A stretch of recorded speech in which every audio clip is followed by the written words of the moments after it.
യേശുക്രിസ്തുവിന്റെ പരിശുദ്ധമായ നാമത്തിൽ എല്ലാ പ്രിയപ്പെട്ടവർക്കും മോർണിംഗ് ഡ്യൂവിന്റെ പുതിയൊരു പ്രഭാത വചന ധ്യാനത്തിലേക്ക് സ്വാഗതം.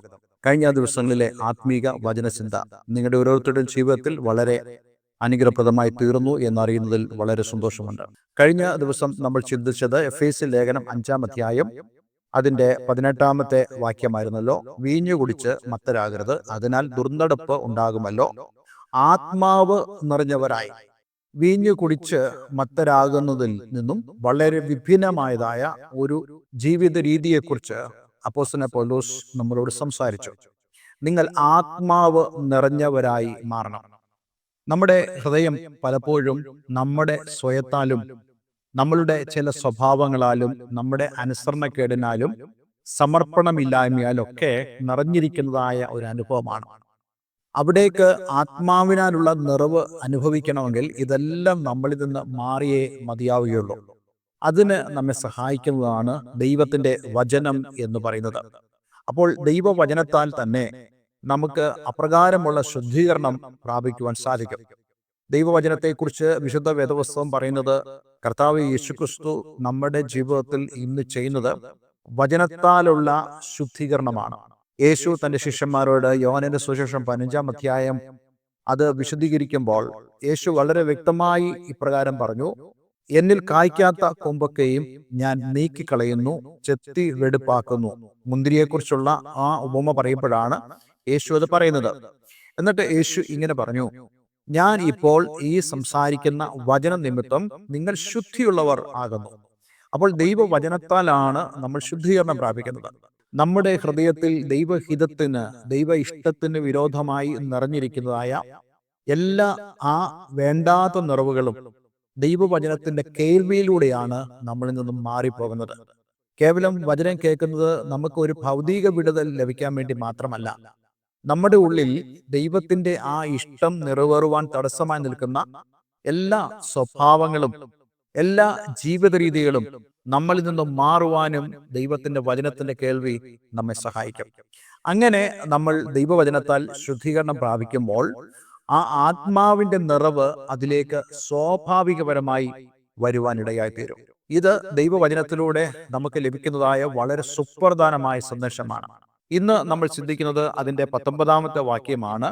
ആത്മാവ് നിറഞ്ഞവരായി സങ്കീർത്തനങ്ങളാലും സ്തുതികളാലും ആത്മീയ ഗീതങ്ങളാലും തമ്മിൽ സംസാരിച്ചും നിങ്ങളുടെ ഹൃദയത്തിൽ കർത്താവിന് പാടിയും കീർത്തനം ചെയ്തും നമ്മുടെ കർത്താവായ യേശുക്രിസ്തുവിന്റെ നാമത്തിൽ ദൈവവും പിതാവുമായവന് എല്ലായ്പ്പോഴും എല്ലാറ്റിനും വേണ്ടിയും സ്തോത്രം ചെയ്തുകൊള്ളുവിൻ.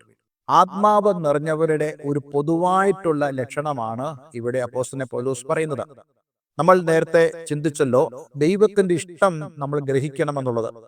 ആ ദൈവ ഇഷ്ടം ഗ്രഹിക്കുന്നതിന്റെ ഭാഗമായിട്ട് ഇവിടെ വളരെ വ്യക്തമായി പറയുന്ന ചില കാര്യങ്ങളാണ് നമ്മൾ കഴിഞ്ഞ ദിവസവും ഇന്നുമായിട്ട് ചിന്തിക്കുന്നത്. നമ്മൾ മദ്യപന്മാരാകരുത്, അതുപോലെ ദുർനടപ്പ് ഉള്ളവരാകരുത്, അതുപോലെ നമ്മൾ ആത്മാവ് നിറഞ്ഞവരാകണമെന്നും നമ്മൾ കേൾക്കുണ്ടായി. ഇതൊക്കെ നമ്മളെക്കുറിച്ചുള്ള ദൈവ ഇഷ്ടങ്ങളാണ്. ദൈവം നമ്മളിൽ നിന്നും ഇതൊക്കെ ആഗ്രഹിക്കുന്നു. ഇങ്ങനെ ദൈവത്തിന്റെ ആ ആഗ്രഹം നിറവേറ്റുന്ന ആളുകൾ ദൈവത്തിന് മുമ്പാകെ ഒരു പ്രത്യേക ജനം ആയിരിക്കുമെന്നുള്ള കാര്യത്തിൽ യാതൊരു സംശയമില്ല. ഇസ്രായേലിനെ കുറിച്ച് ദൈവം അതിൽ ആഗ്രഹിച്ചത് അവർ ഒരു പ്രത്യേക ജനമായിരിക്കണം. അവർ ദൈവത്തെ ആരാധിക്കുന്നവരായി തീരണം. അവരുടെ ആരാധന തെളിയിക്കുന്നത് അവർക്ക് ദൈവത്തോടുള്ള ബന്ധം എപ്രകാരമാണെന്നാണ് തെളിയിക്കുന്നത്. നമ്മുടെ ജീവിതത്തിലും അതുപോലെയാണ്. നമുക്ക് ദൈവത്തെ വചനപ്രകാരം സത്യത്തിലും ആത്മാവിലും ആരാധിക്കുവാൻ സാധിക്കുന്നില്ലെങ്കിൽ അതിനർത്ഥം നമുക്ക് ദൈവത്തോടുള്ള ബന്ധമില്ലായ്മയാണ്. ആത്മാവിന്റെ നിറവ് നമ്മളിൽ ഇല്ലാത്തതായ അനുഭവത്തെയാണ് നമ്മുടെ ജീവിതത്തിൽ കാണുന്ന ആരാധനയുടെ കുറവ് എപ്പോഴും കാണിക്കുന്നത്. ഇവിടെ വളരെ വ്യക്തമായി പറയുന്നു: നിങ്ങൾ ആത്മാവ് നിറഞ്ഞവരായി സങ്കീർത്തനങ്ങളാലും സ്തുതികളാലും ആത്മീക ഗീതങ്ങളാലും തമ്മിൽ സംസാരിച്ചും നിങ്ങളുടെ ഹൃദയത്തിൽ കർത്താവിന് പാടിയും കീർത്തനം ചെയ്തു. രണ്ട് രീതിയിലുള്ള ഒരു കാര്യമാണ് ഇവിടെ അപ്പോസ്തലൻ പൗലോസ് നമ്മോട് പറയുന്നത്: സങ്കീർത്തനങ്ങളാലും സ്തുതികളാലും ആത്മീയ ഗീതങ്ങളാലും. ഈ സങ്കീർത്തനം, സ്തുതി എന്നൊക്കെ പറയുന്നത് നമ്മുടെ ഹൃദയത്തിൽ നിന്ന് വരുന്നതായ പാട്ടാണ്. അത് മറ്റുള്ള ഒരാൾ എഴുതിയ പാട്ടായിരിക്കാം, സങ്കീർത്തനമായിരിക്കാം. അതാണ് ഇവിടെ ഉദ്ദേശിക്കുന്നത്. അതേപോലെ തന്നെ സ്തുതി എന്ന് പറയുമ്പോൾ ദൈവത്തെ നമ്മൾ പ്രകീർത്തിക്കുന്ന, ദൈവത്തെ പ്രശംസിക്കുന്ന സ്തുതിയുടെ വാക്കുകൾ. സാധാരണയായിട്ട് മലയാളത്തിൽ നമ്മൾ സ്തുതിയുടെ വാചകങ്ങൾ പറയുന്നത് സ്തോത്രം എന്ന് പറയുന്നു, പ്രൈസ് ദി ലോർഡ് എന്ന് പറയുന്നു, ഹല്ലേലൂയ പറയുന്നു, ആമേൻ പറയുന്നു. ഇതെല്ലാം സ്തുതിയുടെ വാചകങ്ങളായി നമ്മൾ ഉപയോഗിക്കാറുണ്ട്. എന്നാൽ അതേപോലെ തന്നെ ലോങ് സെന്റൻസുകൾ, ദീർഘമായ വാക്കുകൾ നമുക്ക് സ്തുതിയുടെ വാക്കുകളായി, സെന്റൻസുകളായി നമുക്ക് ഉപയോഗിക്കാൻ സാധിക്കും. ദൈവമേ നീ എത്ര പരിശുദ്ധൻ, ദൈവമേ നീ എത്ര നല്ലവൻ, നീ എത്ര ശക്തൻ, എൻ്റെ ജീവിതത്തിൽ നീ ചെയ്തത് എനിക്ക് വർണ്ണിപ്പാൻ എൻ്റെ നാവ് പോരാ. അങ്ങനെയൊക്കെ ലോങ് സെന്റൻസുകൾ നമ്മൾ ഉപയോഗിച്ച് ദൈവത്തെ മഹത്വപ്പെടുത്തുവാൻ സാധിക്കും. ഞാൻ ശ്രദ്ധിച്ചിട്ടുള്ള ഒരു കാര്യമാണ്, ഈ പഴയ നിയമ ഭക്തന്മാരും അതേപോലെ തന്നെ പുതിയ നിയമത്തിലുള്ള ആളുകൾ അവരുടെ പ്രാർത്ഥനയുടെ ആദ്യ ഭാഗം അല്ലെങ്കിൽ ആദ്യ സമയത്ത് അവർ കൂടുതലും ദൈവത്തെ സ്തുതിക്കുവാനാണ് അവർ ഉപയോഗിച്ചിരുന്നത്. അവർ ദൈവത്തെ സ്തുതിക്കുന്നു. ഈ സ്തുതി എന്ന് പറയുന്നത് ദൈവം അവർക്ക് വേണ്ടി ചെയ്തതായ കാര്യങ്ങളെ ഓർത്തുകൊണ്ടാണ്. ഞാൻ സാധാരണയായിട്ട് എൻ്റെ പ്രാർത്ഥനയുടെ ആദ്യ ഭാഗത്ത് ദൈവത്തെ സ്തുതിക്കുമ്പോൾ അതിനു മുമ്പ് തന്നെ ഞാൻ എൻ്റെ ദൈവത്തോടുള്ള ആ ബന്ധം ഒന്ന് പരിശോധിക്കും. എനിക്ക് ദൈവത്തോടുള്ള ബന്ധം ഇപ്പോഴെങ്ങനെയാണ്? എനിക്ക് യഥാർത്ഥത്തിൽ ദൈവസന്നിധിയിലേക്ക് ഞാൻ കടന്നു വരുമ്പോൾ എനിക്ക് ആക്സസ് ലഭിക്കുന്നുണ്ടോ? അങ്ങനെ ലഭിക്കുന്നില്ലെങ്കിൽ എൻ്റെ പാപമായിരിക്കാം അതിന് കാരണം. ഞാൻ എൻ്റെ പാപങ്ങളെ ദൈവത്തോട് ഏറ്റുപറഞ്ഞ് ദൈവത്തോടുള്ള ആ ആക്സസിലേക്ക് കടന്നു വരുമ്പോൾ ഞാൻ ദൈവത്തെ സ്തുതിക്കുവാൻ ആരംഭിക്കും. പഴയ നിയമത്തിലുള്ള ഭക്തന്മാർ സ്തുതിച്ചത് എപ്രകാരമാണ്? നെഹമ്യാവിന്റെ സ്തുതിയെക്കുറിച്ച് നമുക്ക് നെഹമ്യാവിന്റെ പുസ്തകത്തിൽ കാണുവാൻ കഴിയുന്നുണ്ട്. നെഹമ്യാവ് തൻ്റെ ആ പ്രാർത്ഥനയുടെ ആദ്യ ഭാഗം, പ്രത്യേകിച്ച് വല്ലാത്തൊരു പ്രതിസന്ധി താൻ നേരിടുന്നതായ സന്ദർഭത്തിലാണ് ആ പ്രാർത്ഥന ഉരുവാകുന്നത്. വല്ലാത്ത പ്രതിസന്ധി എന്ന് പറയുമ്പോൾ തങ്ങളുടെ പിതാക്കന്മാരുടെ കല്ലറകളുള്ള പട്ടണം യെരൂശലേം പട്ടണം ശൂന്യമായും അതിന്റെ വാതിലുകൾ തീ കൊണ്ട് വെന്തും അവിടെയുള്ള പ്രവാസത്തിൽ നിന്നും തെറ്റിയൊഴിഞ്ഞു പോന്ന ആളുകൾ വളരെ കഷ്ടത്തിലും മഹാദാരിദ്ര്യത്തിലും ഒക്കെ ഇരിക്കുമ്പോൾ ആ ഒരു പ്രതിസന്ധിയിൽ താൻ ദൈവത്തോട് പ്രാർത്ഥിക്കുക. നമ്മളാണെങ്കിൽ സാധാരണ അവിടെ പരാതി പറയാനാണ് സാധ്യത. ദൈവമേ നീ എന്തെടുക്കുക, എന്താ ദൈവമേ ഞങ്ങൾക്ക് ഇതൊക്കെ സംഭവിക്കുന്നത് എന്നൊക്കെയല്ലേ നമ്മൾ ചോദിക്കുന്നത്. പക്ഷെ നെഹമ്യാവ് നമുക്കൊരു ഉദാഹരണം തരുന്നുണ്ട്. ആ ഒരു സമയത്ത് ദൈവത്തെ നമ്മൾ വലിയവരായി കാണണം. ദൈവം കഴിഞ്ഞ നാളുകളിൽ ചെയ്ത കാര്യങ്ങളൊന്നും മറന്നു പോകാതെ 103 സങ്കീർത്തനത്തിൽ നമ്മൾ വായിക്കുന്ന പോലെ എൻ മനമേ യഹോവയെ വാഴ്ത്തുക, എന്റെ സർവാന്തരംഗമേ അവന്റെ വിശുദ്ധനാമത്തെ വാഴ്ത്തുക, എൻ മനമേ യഹോവയെ വാഴ്ത്തുക, അവന്റെ ഉപകാരം ഒന്നും മറന്നു പോകരുത്. ഇത് നമ്മുടെ ജീവിതത്തിന്റെ ഏറ്റവും അടിസ്ഥാനപരമായ ഒരു സ്തുതിയായിരിക്കണം. കാരണം ധാരാളം പ്രശ്നങ്ങൾ നമ്മുടെ മുമ്പിലുണ്ട്, പരാതികൾ പറയുവാൻ നമുക്ക് ധാരാളമുണ്ട്. പക്ഷെ ദൈവം കഴിഞ്ഞ നാളുകളിൽ ചെയ്തതോർക്കുമ്പോൾ നമുക്ക് എങ്ങനെ പരാതി പറയാൻ സാധിക്കും? നമുക്ക് ദൈവത്തെ സ്തുതിക്കുവാൻ മാത്രമേ കഴിയത്തുള്ളൂ. അതേ ഒരു കാര്യം ഈ നെഹമ്യാവിൽ നമുക്കിവിടെ കാണാൻ കഴിയുന്നുണ്ട്. നെഹമ്യാവിന്റെ പുസ്തകം 1-ാം അധ്യായം അതിന് 5-ാം വാക്യത്തിൽ ആ പ്രാർത്ഥനയുടെ തുടക്കത്തിൽ നെഹമ്യാവ് പറയുകയാണ്, സ്വർഗത്തിലെ ദൈവമായ യഹോവേ, നിന്നെ സ്നേഹിച്ച് നിന്റെ കൽപ്പനകളെ പ്രമാണിക്കുന്നവർക്ക് നിയമവും ദയയും പാലിക്കുന്ന മഹാനും ഭയങ്കരനുമായ ദൈവമേ. അപ്പോൾ ഇവിടെ വളരെ വ്യക്തമായി താൻ പറയുന്നു, ദൈവം ദയയും നിയമവും പാലിക്കുന്ന വ്യക്തിയാണ്. ആർക്ക് വേണ്ടി? തൻ്റെ നിയമങ്ങളെ പ്രമാണിക്കുന്നവർക്ക് വേണ്ടി.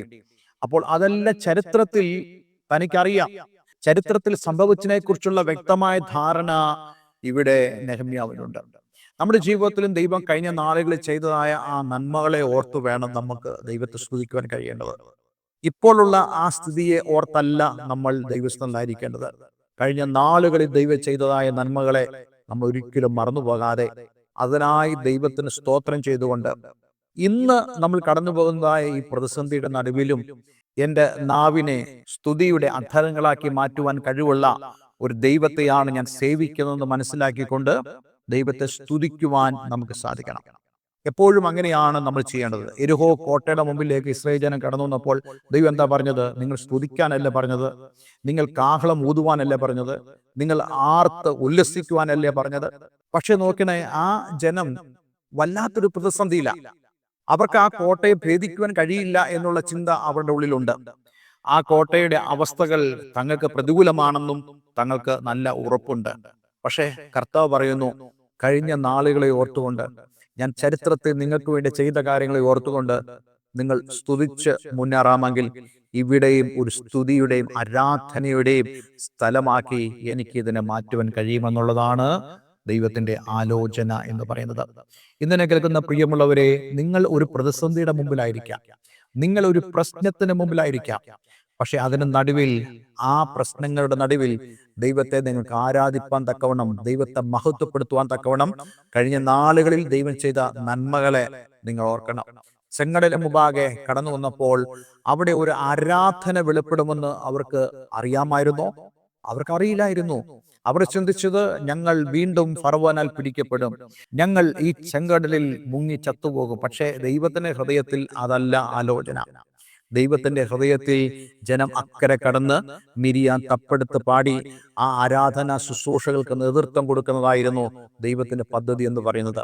ഇന്ന് ഞാൻ നിങ്ങളോട് പറയട്ടെ, നിങ്ങളുടെ രട്ടഴിച്ച് ദൈവം നിങ്ങളെ സന്തോഷം ഉടുപ്പിക്കുകയും നിങ്ങളുടെ വിലാപത്തെ ദൈവം നൃത്തമാക്കി മാറ്റുവാനും ദൈവത്തിന് പദ്ധതിയുണ്ട്.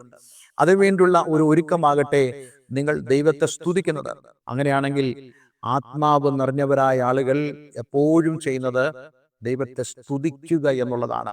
അവരുടെ ജീവിതത്തിൽ പ്രതിസന്ധികൾ മുമ്പിൽ കടന്നു വരുമ്പോൾ അവർ പതറിപ്പോകുകയില്ല, മറിച്ച് ആ സ്ഥാനങ്ങളിലെല്ലാം തന്നെ അവർ ദൈവത്തെ മഹത്വപ്പെടുത്തുവാനിടയായി തീരും.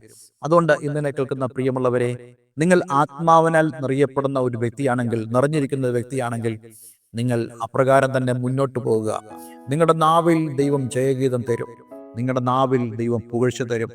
അതെ, നിങ്ങളുടെ ജീവിതം കൂടുതൽ അനുഗ്രഹമായി തീരുവാൻ ദൈവം നിങ്ങളെ സഹായിക്കും. അതിനായിട്ടുള്ള ഒരു സമർപ്പണവും ഒരു താല്പര്യവും നമ്മുടെ ഹൃദയത്തിൽ ഇന്ന് ഉണ്ടാകട്ടെ. ഒരു വാക്ക് നമുക്ക് പ്രാർത്ഥിക്കാം. സ്വർഗീയപിതാവേ, ഇന്ന് ഞങ്ങളെ കേൾപ്പിച്ച വളരെ അനുഗ്രഹിക്കപ്പെട്ട സന്ദേശത്തിനായി സ്തോത്രം. കർത്താവേ, ഞങ്ങൾ ആത്മാവ് നിറഞ്ഞവരായി സങ്കീർത്തനങ്ങളാലും സ്തുതികളാലും ആത്മീയ ഗീതങ്ങളാലും ദൈവത്തെ മഹത്വപ്പെടുത്തുന്നവരായി തീരണമെന്ന് ദൈവത്തിൻ്റെ വചനം ഞങ്ങളോട് പറയുന്നുണ്ട്. ഇതാണ് ദൈവത്തിന് ഞങ്ങളെക്കുറിച്ചുള്ള ഇഷ്ടമെന്ന് ഞങ്ങൾ ഇന്ന് മനസ്സിലാക്കുന്നു. കർത്താവെ, അങ്ങയുടെ മക്കൾ ഈ വചനം കേൾക്കുമ്പോൾ അവരുടെ ജീവിതത്തിൽ വലിയ രൂപാന്തരങ്ങൾ ഉണ്ടാകണമേ എന്ന് ഞങ്ങൾ ആഗ്രഹിക്കുന്നു, പ്രാർത്ഥിക്കുന്നു. പ്രാർത്ഥന കേട്ടതിനാൽ നന്ദി. യേശു ക്രിസ്തുവിൻ നാമത്തിൽ തന്നെ. ആമേൻ, ആമേൻ.